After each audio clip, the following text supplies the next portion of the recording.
Banjir bandang kembali menerjang sejumlah wilayah di Aceh. Bukan hanya rusak rumah dan infrastruktur, tetapi juga membuka pertanyaan besar tentang tanggung jawab hukum di balik bencana ini. Apakah kerusakan lingkungan, alih fungsi lahan, atau lemahnya pengawasan menjadi faktor yang memperparah dampak banjir bandang? Sejauh mana aturan hukum dijalankan dan siapa yang harus dimintai pertanggungjawaban? Untuk mengulas persoalan ini lebih dalam, kami akan menggali pandangan dari ahli hukum guna menelusuri aspek legal yang berkaitan dengan bencana banjir bandang di Aceh. Fokusnya sih terkait dengan izinnya ya. Pembuatan yang ilegal seperti itu yang tidak mempunyai izin itu harus ditindaklanjuti seperti itu. Dan yang harus ditanyakan juga terkait dengan proses perizinannya.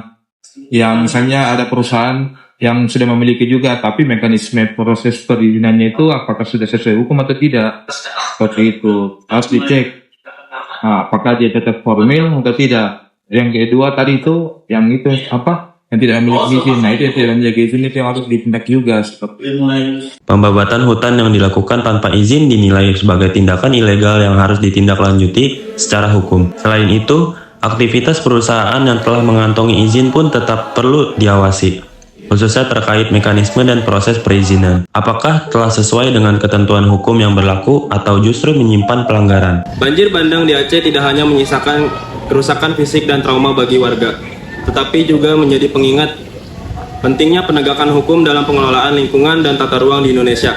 Regulasi yang ada maupun perusahaan yang diduga memperoleh izin melalui prosedur yang tidak sah. Tidak terus berulang.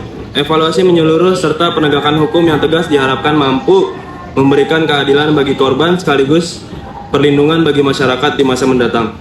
Demikian laporan dari kami mengenai banjir bandang di Aceh. Saya Niko Rama Febrian bersama juru kamera Yubin Alfatan pamit undur diri. Terima kasih atas perhatian Anda.